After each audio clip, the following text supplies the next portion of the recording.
again, everybody. We are live here, well, live but recorded from NAB 2017, and I am here with John Dickinson of MotionWorks.net, and I'm starstruck still standing next to this guy. He helped teach me After Effects. I'm sure many of you out there watched a lot of his stuff, but he is here at NAB, and let's talk a little bit about what you're doing here at NAB this year. Well, EJ, this is my, crazily enough, this is my 14th year at NAB. And it's gone by so fast. I'm talking about being starstruck. The first year I came, all of the people that I learned After Effects from, I was like, wide-eyed, like, oh my God, that's Brian Maffett, that's Trish Meyer. It's like, but over the years, you get to know these people, become friendly, and I've seen you come over the years and seeing how you've risen, and it's just brilliant. It's such a passionate industry, So what are you're demoing at Boris, right? I'm demoing at Boris, yeah. So I was demoing a lot with Sapphire, with GenArts. Okay. And obviously GenArts was incorporated into Boris. Uh-huh. So now I'm doing some stuff for Boris Effects, yeah. So what kind of stuff are you going to be showing at the booth here? What I've been showing, I got a couple of presentations. The first one is the short film titles that I did for the Cleansing Hour, which is a short horror film, which is my first film titles I've ever done, which was brilliant. And I'm also showing some advanced Sapphire, so how to use the effect builder in Sapphire. Very cool. So you've been posting a lot of progression of your 3D modeling skills, and you released Make It Look Great 11, right? That I think is hands down the best resource to learn 3D modeling in Cinema 4D. It's really an area that was really lacking. You guys really filled in that hole really, really well. So talk about your decision to make that make that series, and how you wanted to get yourself into 3D modeling as well. When I first started in this industry, this was back in the early 90s. Motion graphics and 3D were kind of related, but not the way they are now. Not with the way the motion graphic artists have to know 3D now, and that wasn't the case. So I literally had a fork in the road. I need to do 2D motion graphics or 3D, and I loved 3D. But I knew that After Effects and that sort of thing was going to probably be more useful for me at that time. And then finally, after the years, Cinema 4D became really big, and motion graphics started to use a lot more 3D. So they, both paths converged. And I always loved modeling. I was always fascinated by creating things in 3D, because after all, in 3D, the model's everything. You haven't got a model in your scene, you haven't got anything. But so being able to actually build my own stuff was really intriguing for me. And it can be very tricky, right? And I watched a lot of tutorials, so many Cinema 4D tutorials that I kind of ran out. And I was starting to watch my tutorials and Mac's tutorials. And I realized that there was a real gap in the industry, especially for Cinema 4D, as far as Cinema 4D modeling training. And while I was learning, because I decided when I very first started modeling, I was going to build a Beretta pistol. And I always bite off more than I can chew, because I think, I want to model that, and I get through it, and I was like, oh my God. And just the little tiniest thing, I'm thinking, how do I do that? But obviously with Twitter and the helpful community, I just asked. And a guy called Toby Pittman, he's a insane guitarist, and he does music as his career, but he's an insane 3D modeler, which he does as a hobby in the evenings. He sent me a video. This is how you do it. He's lived in England. I never met him in person. And I knew as soon as I watched that video that this guy has some skills. So it took me about a year and a half, maybe 2 years, to convince him to do some training. And what ended up coming out of that was Making It Look Great 11, which is like 24 hours of hard surface modeling training. And it covers all the things. I mean, when I watched it, I realized how much I didn't know. All the terminology and all the basics, all the foundations.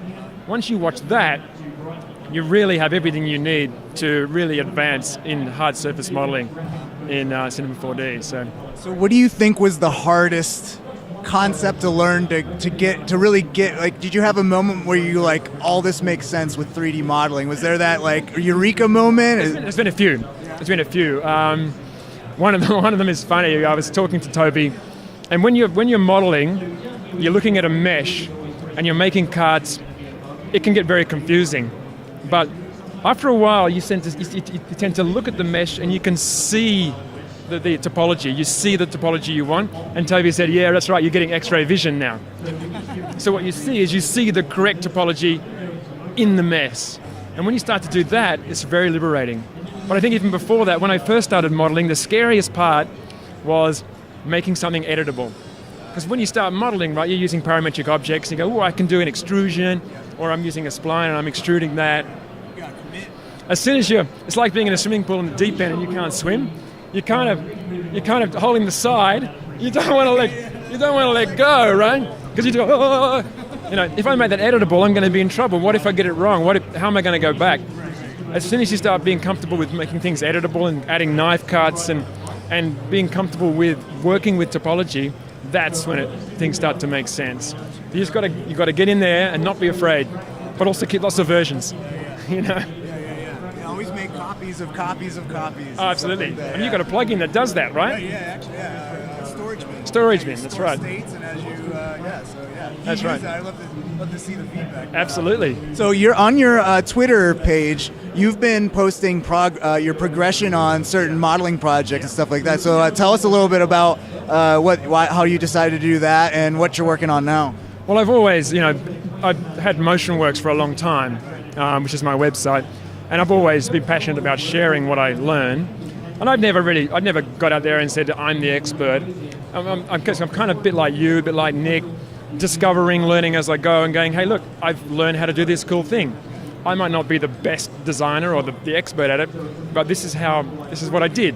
So it's just simplifying, making things approachable, and it's the same with the modeling.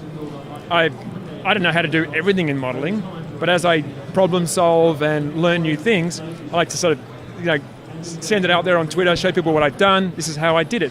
It's just a way of keeping in contact with the community. People see what I can do, and sharing the end result in the end. And people always say to me, I'm loving following that feed. I'm loving seeing the progression.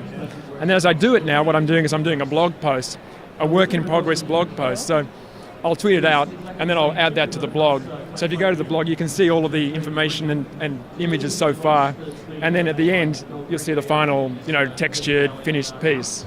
So you can find that on motionworks.net. You're posting all the blog posts on there as well. And it's a journey of discovery. I'm learning how to UV unwrap, using things like 3D code. I'm learning Substance Painter, all of these fantastic programs.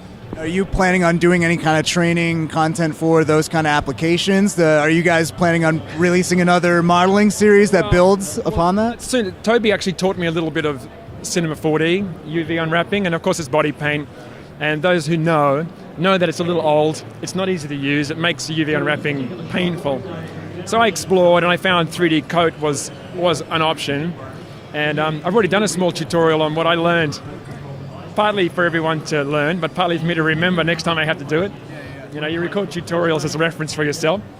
But we talked about doing some sort of UV course, but I think we're really going to wait and see what Maxon comes up with, with their newer versions when they come out.